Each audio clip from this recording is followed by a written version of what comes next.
అగ్రరాజ్యం అమెరికా అధ్యక్షుడు ట్రంప్ నేతృత్వంలోని యంత్రాంగం అంతర్జాతీయ వాణిజ్యంలో సంచలన నిర్ణయం తీసుకుంది.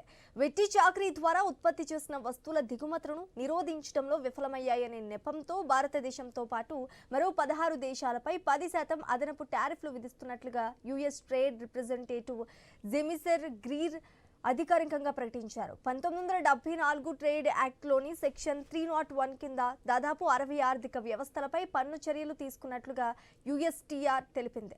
గతంలో ప్రతిపాదించిన సుంకాలతో పోలిస్తే భారత్కు కొంత ఊరట లభించిందనే చెప్పాలి.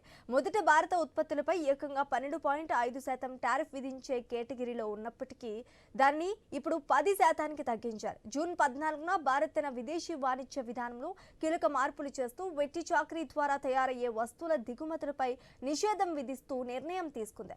ఈ సానుకూల చర్యలను పరిగణలోకి తీసుకుని అమెరికా సుంకాన్ని 10%కి సవరించింది.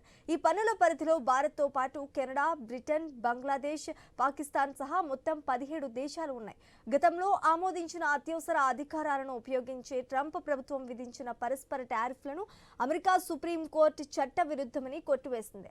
ఆ తీర్పు అనంతరం తాత్కాలికంగా అన్ని దేశాలపై 10% గ్లోబల్ టారిఫ్ను విధించారు. ఆ గడువు ముగియటానికి సరిగ్గా ఒక్కరోజు ముందు యుఎస్టీఆర్ ఈ కొత్త విధానాన్ని ముందుకు తీసుకువచ్చింది.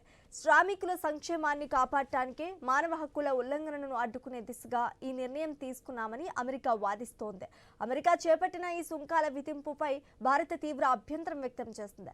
రెండు దేశాల మధ్య ప్రస్తుతం జరుగుతున్న ద్వైపాక్షిక వాణిజ్య ఒప్పంద చర్చల్లో ఇరు పక్షాలు మాట్లాడి ఈ సమస్యను పరిష్కరించుకోవచ్చని భారత్ స్పష్టం చేస్తుంది. అమెరికా అనేది భారత్కు రెండవ అతిపెద్ద వాణిజ్య భాగస్వామి, ఎగుమతులకు అత్యంత ప్రధానమైన మార్కెట్. 2025 వాణిజ్య శాఖ గణాంకాల ప్రకారం ఇరు దేశాల మధ్య వార్షిక ద్వైపాక్షిక సరుకుల వాణిజ్యం $141 బిలియన్ కాక అందులో భారత్ నుంచి అమెరికాకు జరిగిన ఎగుమతులే ఏకంగా $87.3 బిలియన్ నమోదయ్యాయి.